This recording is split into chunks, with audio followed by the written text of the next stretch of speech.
வணக்கம். நான் பாலச்சந்திரன் பேசுகிறேன்.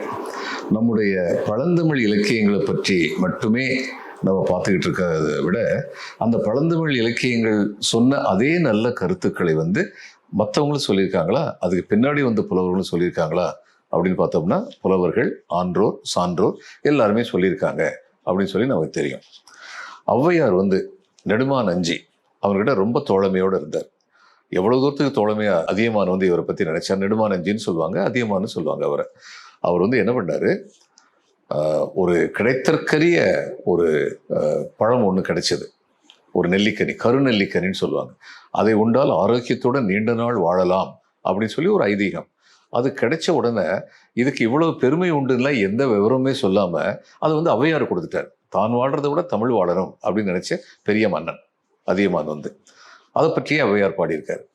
தன்னுடைய பாடலையெல்லாம் அவர் ரசிக்கிறத பற்றி ஔவையார் சொல்றது, இதுல இருந்து தான் நம்ம நம்முடைய பாரம்பரியத்தின் தொடர்ச்சியை பார்க்க போறோம்.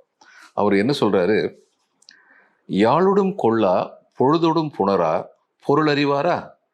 அதாவது ஒரு குழந்தை ஏதாவது பேசுனா அது யாழுடைய இசை மாதிரியா இருக்கு, அது ரொம்ப அர்த்தபூர்வமா இருக்கு, அப்படியெல்லாம் இல்லை. ஆயினும் தந்தையர்க்கு அருள் வந்தனவால் புதல்வர்தம் மழலை.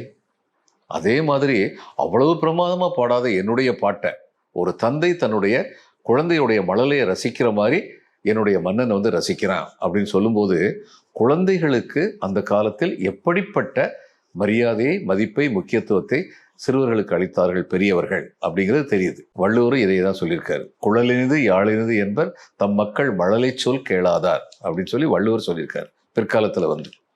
அதுக்கும் பின்னாடி கண்ணனை தன்னுடைய குழந்தையா உருவச்சு பாடியிருக்காரு, காதலனா உருவச்சு பாடியிருக்காரு, காதலியா உருவச்சு பாடியிருக்காரு, குழந்தையா உருவச்சு பாடியிருக்காரு பாரதியார். பாரதியார் பாடினது, சின்னஞ்சிறு கிளியே கண்ணம்மா செல்வ களஞ்சியமே என்னை கலிதீர்த்தே உலகில் ஏற்றம் புரிய வந்தாய்.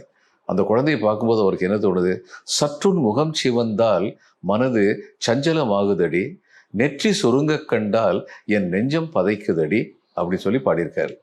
இதிலிருந்து நமக்கு தெரிய வேண்டிய உண்மை என்னன்னா, தமிழர்களுடைய மேன்மை அப்படிங்கிறது ஏதோ ஒரு காலத்திலிருந்து இன்னைக்கு காணாம போயிடுச்சு இல்லை, அது தொடர்ந்துகிட்டே இருக்கு. ஆதி காலத்திலிருந்து நம்மிடம் இருந்த நற்பண்புகள் நம்மிடம் மறையவே இல்லை.